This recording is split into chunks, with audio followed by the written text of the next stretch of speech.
buenas tardes. Bienvenidos a Hablando se entiende la ciencia, un evento dentro de la Noche Europea de los Investigadores. Antes de nada voy a darle paso a Zadia Díaz Javiales, vicerrectora de Investigación y Transferencia de la Universidad de Málaga, que es la que nos va a contar un poco institucionalmente en qué consiste la Noche Europea de los Investigadores. Muchísimas gracias, Javier. Hola, buenas tardes a todos. Como sabéis, hoy se celebra la Noche de los Investigadores. Esta noche es una noche que celebramos en toda Europa y es la 12ª vez que se celebra de forma continuada en Málaga con todos los investigadores de la Universidad de Málaga. La idea fundamental es que, de alguna manera, conozcáis cuáles son vuestros investigadores, qué es lo que hacen y conozcáis de primera mano lo que se está haciendo tanto en la Universidad de Málaga como en el IBIMA, todos los centros de investigación que tenemos aquí en la provincia. Hablando se entiende la ciencia, se hizo el año pasado, la verdad con muchísimo éxito, y a lo largo de toda la tarde en este Eduardo Con vais a tener 5 charlas diferentes sobre temas tan diversos como temas de salud, enfermedades raras, medio ambiente, inteligencia artificial, temas que yo creo que son muy interesantes y que os van a permitir debatir en directo con nuestros investigadores. Simplemente animaros a que estéis aquí y luego también que paséis a las otras actividades que realizamos. Tenemos talleres en el parque, hay microencuentros justo enfrente en el rectorado, de modo que simplemente desearos que disfrutéis y que paséis una gran noche. Muchísimas gracias. Zaida, muchísimas gracias.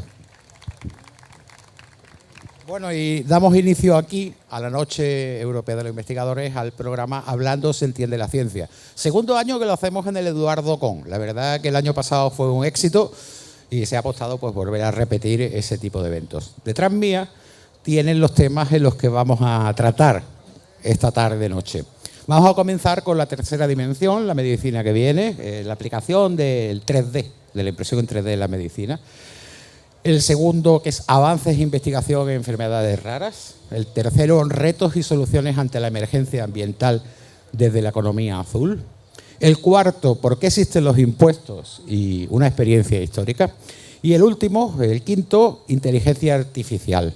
El fin del mundo como lo conocemos. Creo que son temas bastante actuales y no me cabe duda que interesantes. Así que bueno, si tienen familiares o amigos que están dando vueltas por aquí, por el parque y todo eso, pues le mandan un WhatsApp y le dicen, vente para acá, que van a hablar de impuestos, que seguramente les interesará a más de uno. Bueno, vamos a comenzar ya directamente con el primer panel. Adelante, por favor.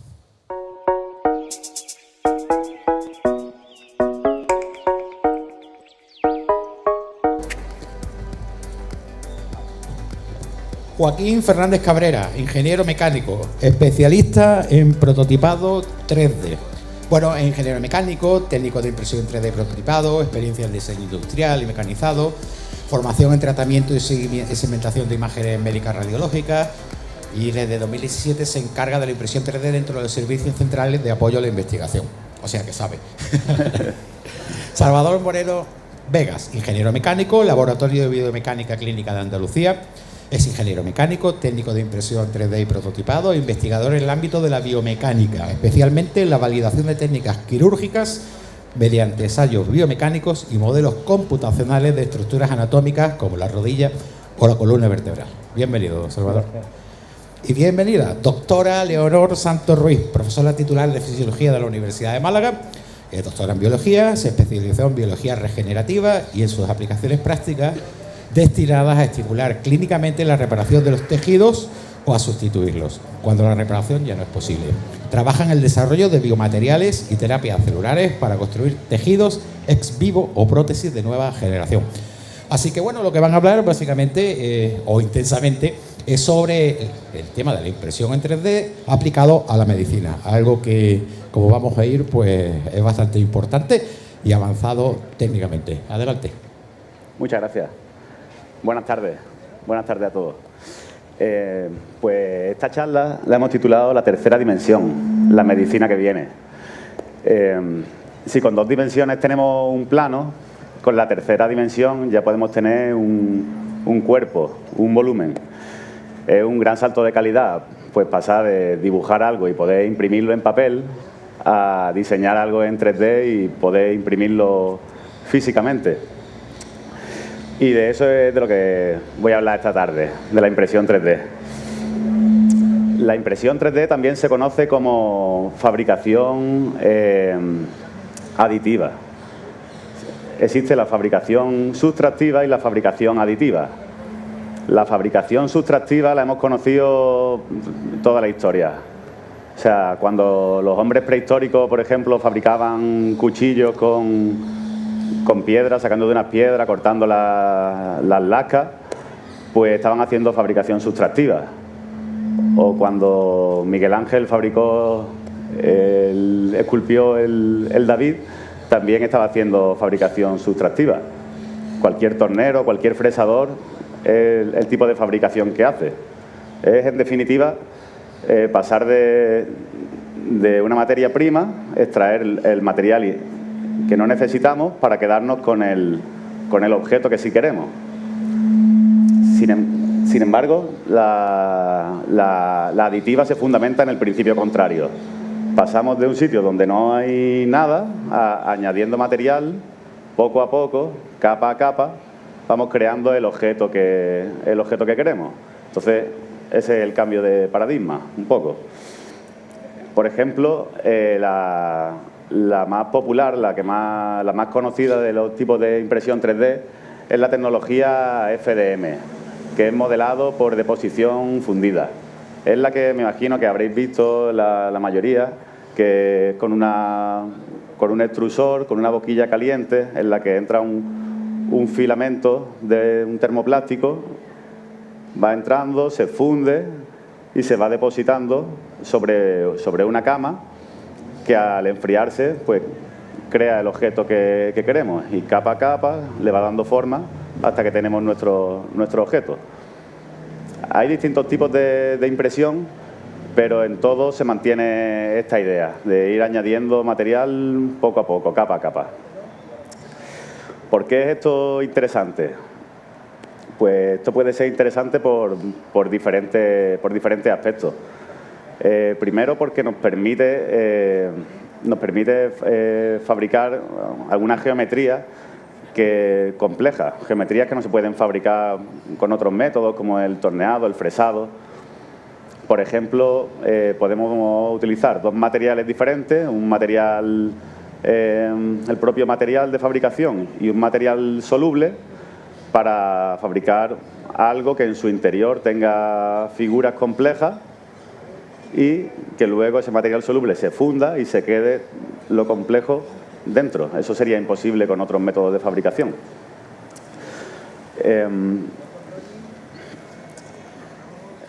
La impresión 3D es muy útil para el prototipado. ¿Qué es el prototipado? Pues bueno, un prototipo es la primera versión de una idea, la primera versión de una idea de un producto. Entonces, ¿por qué es tan interesante? Porque nos permite fabricar un objeto, probarlo, a ver si está como a nosotros nos gusta. Si vemos que querríamos hacerle alguna pequeña modificación, se la hacemos, volvemos a imprimirlo, volvemos a probarlo. Podemos seguir un proceso iterativo en el que ir mejorando el producto hasta tener el producto que realmente queremos. Y todo eso además a gran velocidad, es decir, depende del tamaño obviamente, pero de un día a otro podemos tener un cráneo tan bonito como esto. Normalmente la mayoría de los objetos que nos rodean, de los objetos cotidianos de plástico que nos rodea, que están fabricados a gran escala, se hacen por un método que es la inyección en plástico.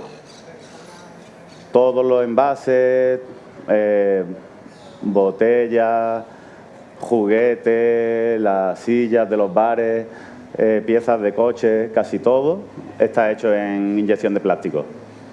Y es un sistema muy bueno. Lo que pasa es que requiere una gran inversión inicial. La maquinaria es cara y los moldes con los que se fabrica son caros. Entonces, está muy bien poder utilizar la impresión 3D para el prototipado, para que cuando tengamos ya clara la versión definitiva, eso sobre todo para empresas que quieren fabricar algo en serie, pues primero fabrican en impresión 3D y cuando tienen clara la versión definitiva de lo que quieren, entonces ya se lanzan a la inversión económica que supone la fabricación en inyección de plástico. Sobre todo por un tema económico, porque claro, es un gran ahorro poder probar una y otra vez piezas de uno en uno, poder fabricar las piezas cada día de uno en uno. Y además, por ejemplo, bueno, depende mucho de los materiales, pero esta calavera de bebé tan bonita también, pues está fabricada en PLA. El PLA es un plástico que puede valer unos 20 euros el kilo. Y con un kilo pues igual podemos fabricar 3 o 4 piezas. No es dinero para un cráneo, sinceramente. Y bueno, esas son algunas de las ventajas. Sobre todo, la mayor ventaja, bajo mi punto de vista, y bueno, es la flexibilidad. El poder hacer cosas personalizadas, cosas únicas. O sea, tú tienes una idea, quieres diseñar tu propio muñequito, pues te lo diseñas. Necesitas una pieza de un repuesto de algo que ya no existe porque ya no lo fabrica el fabricante, puedes diseñarlo y fabricártelo. O sea, la lista es interminable y es especialmente interesante eso de la personalización en el campo de la medicina. Pero bueno, sobre la medicina ya volveremos un poco más adelante. Primero me gustaría comentaros también dónde trabajamos. Pues, como ha dicho el compañero, llevamos desde 2017 trabajando con la impresión 3D. Pero ha sido en enero de este año cuando se ha instaurado el laboratorio de impresión y prototipado de soporte a la investigación.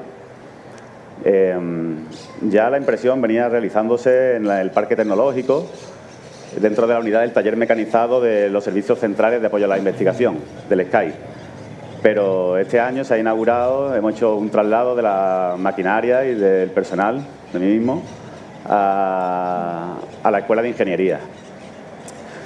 Entonces, entre los equipos que contamos, pues contamos con equipamiento para la impresión por FDM, que son pues este cráneo, por ejemplo.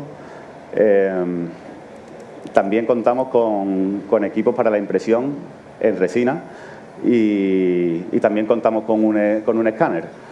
En definitiva, tenemos todos los equipos y bueno, les invito a que vengan y para profundizar un poco más en los aspectos médicos les dejo con mi compañero Salvador Moreno. Muchas gracias.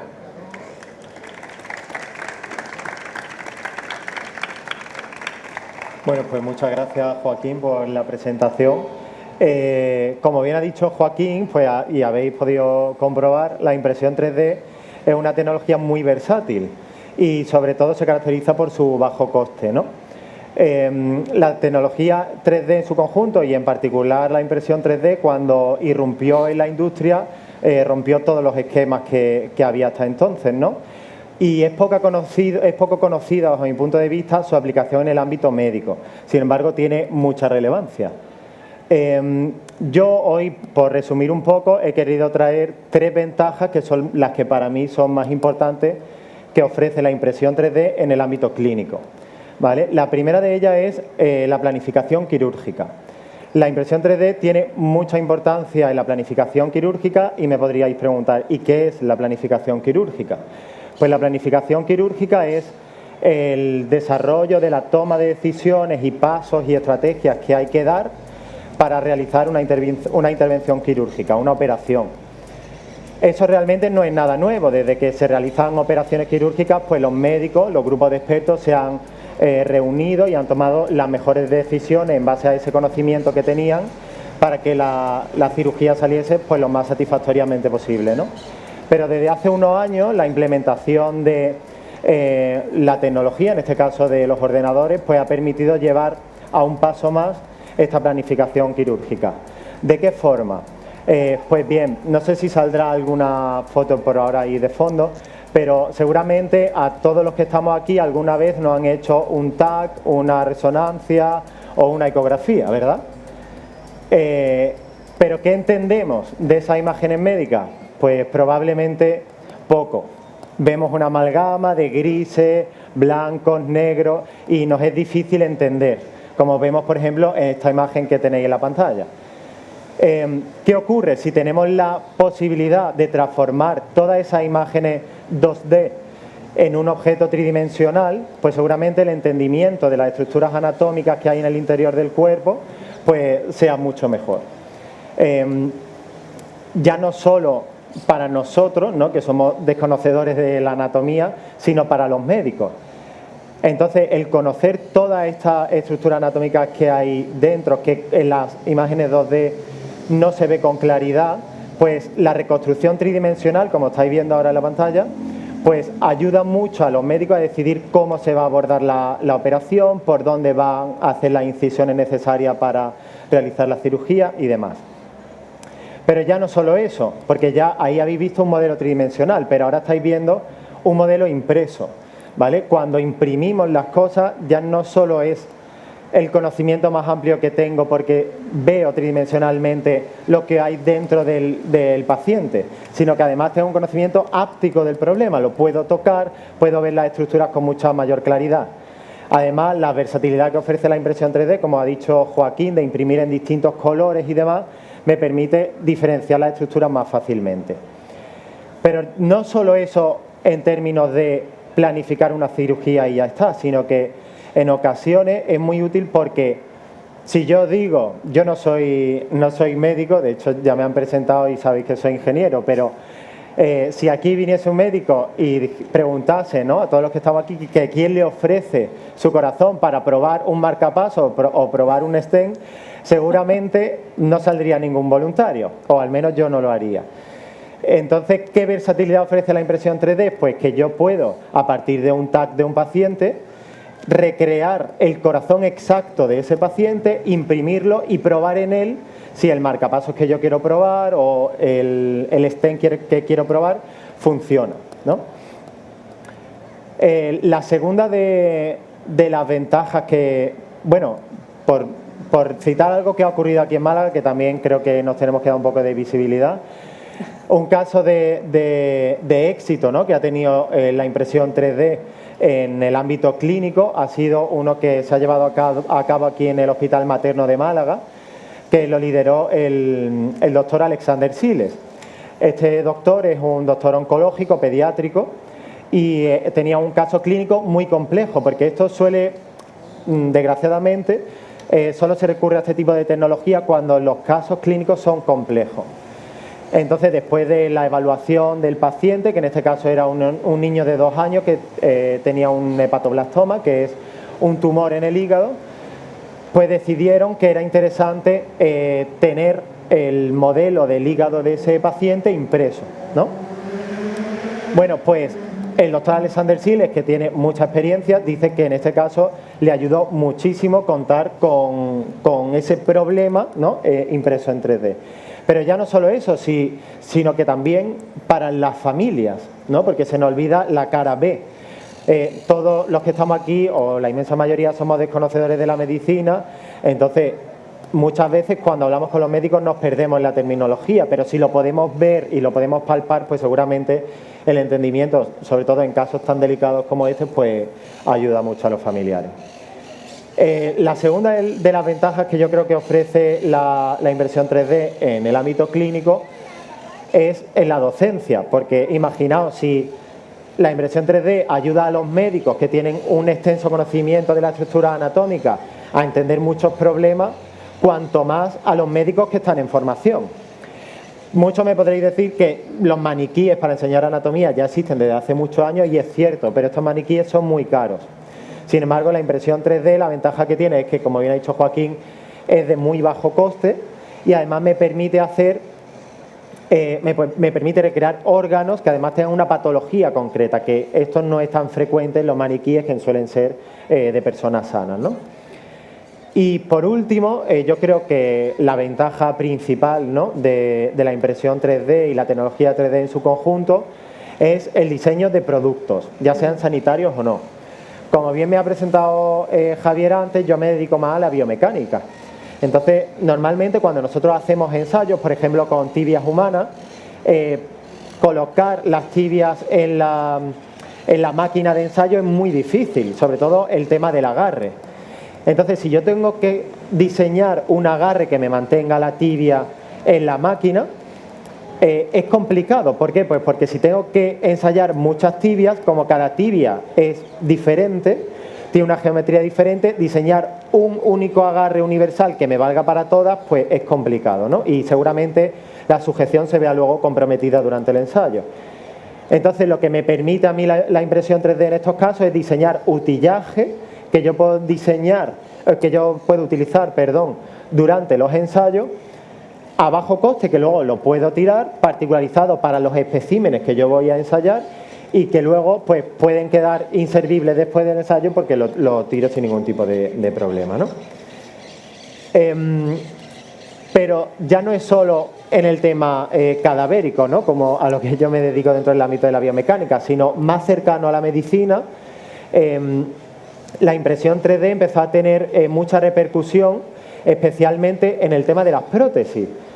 Quizás a vosotros os suena el caso de Guillermo Martínez, que fue un chico, un español, que era estudiante y decidió en el 2018 irse con su impresora 3D a Kenia y allí pues diseñó prótesis impresas de brazo para niños que lo necesitaban, ¿no? Y volvemos otra vez, bajo mi punto de vista, a las características fundamentales que tiene la impresión 3D. Pues su bajo costo, ¿no?, y la versatilidad de adaptarse a cualquier geometría, y por eso este chico pudo diseñar prótesis para niños con las medidas que necesitaba. Entonces eso empezó sobre todo en países en vía de desarrollo o en lugares donde había tenido lugar una catástrofe, donde la adquisición de materias primas era más complicado, ¿no?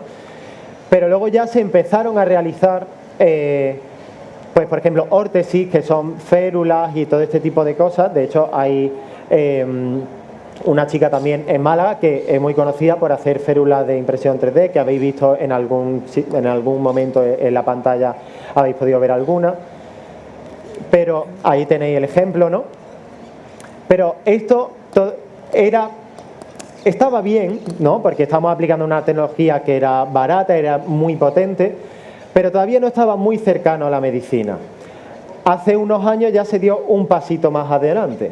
¿En qué dirección? Pues que hoy en día la impresión 3D ya no solo está en el exterior de nuestro cuerpo, en elementos como las férulas, ¿no?, sino que además están en el quirófano. Hay ahora mismo un montón de grupos de investigación y de clínicos en España que se dedican a hacer guías de corte y de taladro. Y podéis decir, bueno, ¿y qué son guías de corte y de taladro?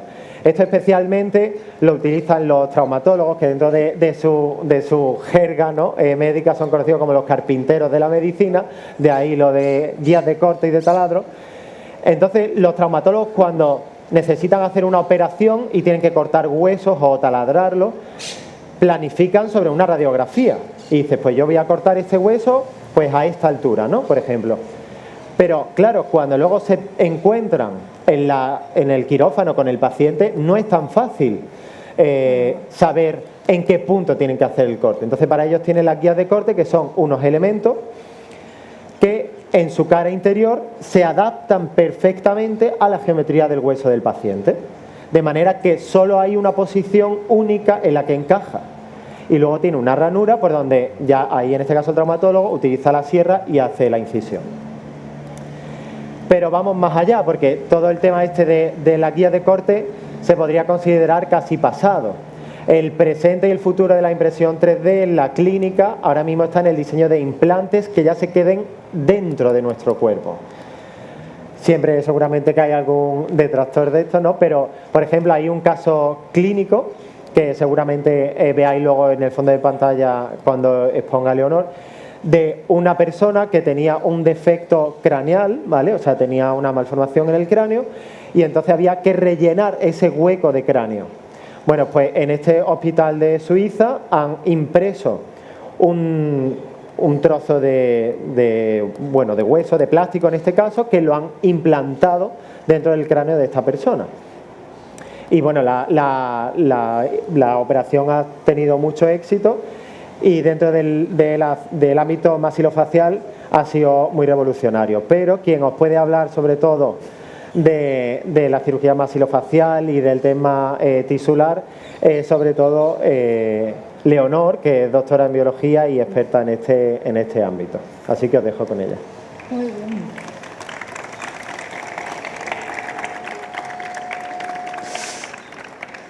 Bueno, muchas gracias. La verdad es que lo han contado tan bien ellos que yo ya no sé si voy a poder añadir algo. Así que lo que voy a hacer es contar mi experiencia con la impresión 3D, que se inició de hecho en el 2015. Se inició porque estábamos ya trabajando nosotros con una impresión 3D que no es barata, que es la de titanio. Esa no es barata, pero trabajamos con titanio porque trabajamos con endoimplantes. Y el titanio es la aleación más utilizada en traumatología, aunque ahora gracias a los ingenieros vamos a ir pasando de titanio a otras aleaciones que van a ser menos caras, como bien ha dicho Salvador. Entonces, ¿qué es lo que hicimos en ese caso? Pues en ese caso trabajábamos con pacientes a los que por algún motivo había que reconstruirles las caras, o bien por algún tipo de traumatismo masivo, como es el caso de este paciente de aquí. Vale, esta es una persona que tuvo un accidente de trabajo y perdió toda la cara. El problema de las caras es que cuando hay que ponerle un implante a una persona así, no hay material de donde tirar. Este es un problema que no está resuelto en maxilofacial, porque cada cara es diferente. Cuando uno se rompe una pierna, pues le ponen una prótesis de cadera y las prótesis se hacen por tallas. Si eres más pequeño te la ponen más pequeña, si eres más grande te la ponen más grande. Pero cuando es una cara, cada cara es diferente. No existe un mercado de prótesis de caras de donde uno pueda tirar. Por tanto, normalmente lo que se hace es recurrir a pequeños trozos de hueso que se consiguen en el banco de hueso, a tiras de titanio que el cirujano tiene que doblar dentro del quirófano para intentar hacerle al paciente un apaño. Y el apaño, pues, a veces funciona y a veces no. Entonces, el equipo de maxilofacial de la unidad de aquí del Civil recurrió a nosotros porque sabían que estábamos trabajando con titanio impreso. Y gracias a nuestra colaboración con el Instituto Tecnológico de Canarias, pues pudimos hacer prótesis como la que están viendo en pantalla, que es esta misma. Al paciente, tomando como modelo la cara que está bien, ¿vale? Esta parte de la cara que está bien, se le puede diseñar un implante de titanio poroso que es exactamente como su cara, ¿no? Y entonces esto se le implanta en una serie de puntos de anclaje y de esa forma conseguimos reconstruir las caras de la gente con la forma exacta que tienen que tener. Después hemos ido haciendo varios pacientes, hemos ido viendo que cuanto menos titanio haya mejor, porque de esa forma la prótesis es más ligera y es menos dura. Eso es un problema biomecánico que tendría que explicar Salva quizá después, si alguien tiene curiosidad. De esta forma, más o menos, pudimos resolver el problema de los adultos y la continuación del proyecto, voy a dejar aquí a mi amigo. La continuación del proyecto es pasar ahora a pacientes pediátricos, pasar ahora a niños. En los niños, afortunadamente, los grandes traumatismos no suelen ser un problema, pero lamentablemente pues a veces hay tumores de hueso que hay que quitar quitando todo el hueso y entonces queda ahí un boquete y ese boquete pues igual hay que rellenarlo de alguna manera. Este, por ejemplo, ¿vale? Este es un caso, esta es una parte del cráneo que normalmente iría aquí, ¿vale?